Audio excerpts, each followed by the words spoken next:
Jaanus Saarma Superstock 600 klassi esikoht siin suurel võidusõidul, palju õnne, räägi natukene sõidust. Jah, aitäh. Sõit oli natukene igav minu jaoks, aga ikkagi hea oli sõita selle raja peal. Esimesed ringid ikkagi pingutasin, tahtsin eest ära sõita ja seda ma tegin. Ja siis ma nägin tahvli pealt vahe on sees ja siis ma lihtsalt nautisin lõpuni sõitu.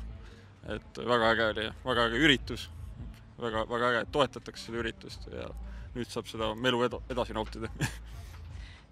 Kuidas su see hooaeg on läinud, et kõige esimese võidusõidu starti sa tulla ei saanud, sest kukkusid treeningul, mis nüüd edasi on saanud?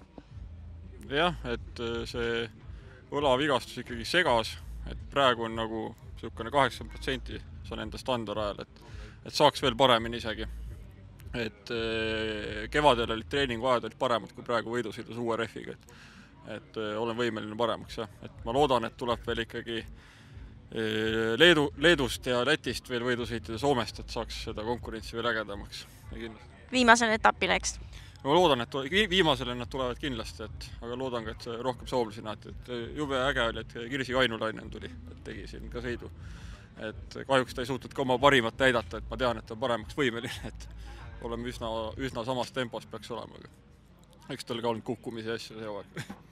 Kemoras jäi meil nüüd üks etapp kahjuks ära, sellest vist on ka natuke kahju.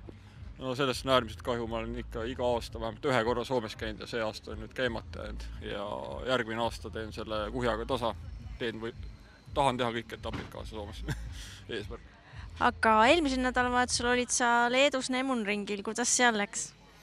See oli äärmiselt raske võidusõit. Seal oli võidusõidu päeval oli 35 kraadi sooja, rada oli äärmiselt künklik, füüsiliselt on võrreldes Pärnu rajaga on ikkagi oluliselt raskem ja füüsiline vorm on kehva ka, kuna ei ole trenni teinud, käin käinud võistlustel õla pärast, et annan rahu ja suutsin kvalifikatsioonis 5. sõita, stardis tõusin 2. ja võitlesin lõpuks 3. koha välja. Et väga... Aga aitäh sulle ilusa sõidu eest ja edu viimaseks etapiks! Ja palun, aitäh!